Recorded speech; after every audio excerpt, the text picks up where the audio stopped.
যারা সূরা ইখলাস দিয়ে নামাজ পড়েন একটি ভুলের কারণে আপনাদের নামাজ হবে না। অনেকেই আছে আলহামদুলিল্লাহ সূরা ইখলাসকে ভালোবাসেন, সূরা ইখলাসকে মহব্বত করেন, কিন্তু আপনাদের একটি ভুল এমন হয়, এই একটি ভুল যদি আপনাদের হয়ে থাকে তাহলে কিন্তু আপনাদের নামাজ হবে না, নামাজ বাতিল হয়ে যাবে।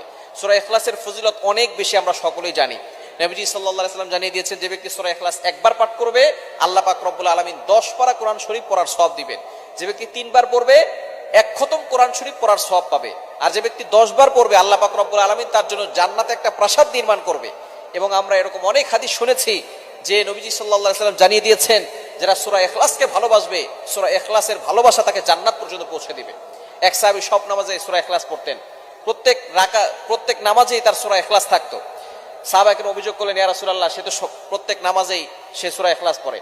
তাকে জিজ্ঞেস করা হলো, কেন তুমি সূরা ইখলাস পড়ো? তখন তিনি বলেছে, সূরা ইখলাসকে আমি ভালোবাসি, আমি আল্লাহকে মহব্বত করি। নবীজি সাল্লাল্লাহু আলাইহি ওয়াসাল্লাম জানিয়ে দিয়েছেন, এই সূরা ইখলাস তাকে জান্নাত পর্যন্ত পৌঁছে দিবে।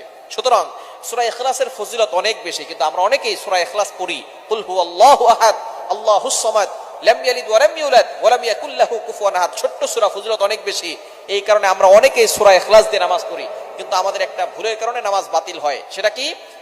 আমরা অনেকে কফের জায়গায় কাফ পড়ি। একটা হচ্ছে কফ আর একটা হচ্ছে কাফ। কাফটা একটু পাতলা হবে, চিকন হবে, আর কফ একটু শক্ত করে পড়তে হবে। অনেকেই এই ভুলটা করে। কফ দিয়ে পড়লে কুল হুয়াল্লাহু আহাদ, এটা যদি আপনি পড়েন তাহলে অর্থ হবে, নবী আপনি বলুন আল্লাহ এক, অদ্বিতীয়। আল্লাহ পাক রব্বুল আলামিন তার পরিচয় দিচ্ছেন এখানে।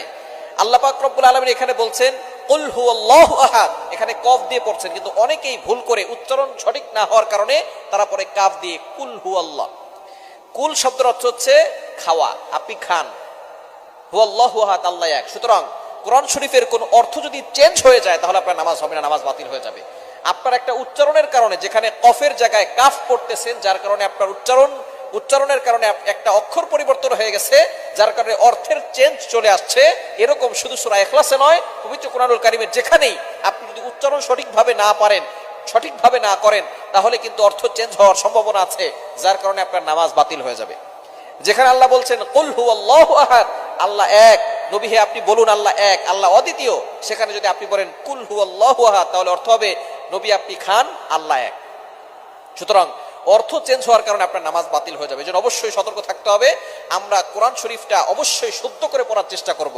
দুনিয়ার সবকিছু ঠিকঠাক মতো চলে, শুধু কোরআন শরীফের বেলায় কোরআন শরীফটা শুদ্ধ করে পড়ে না।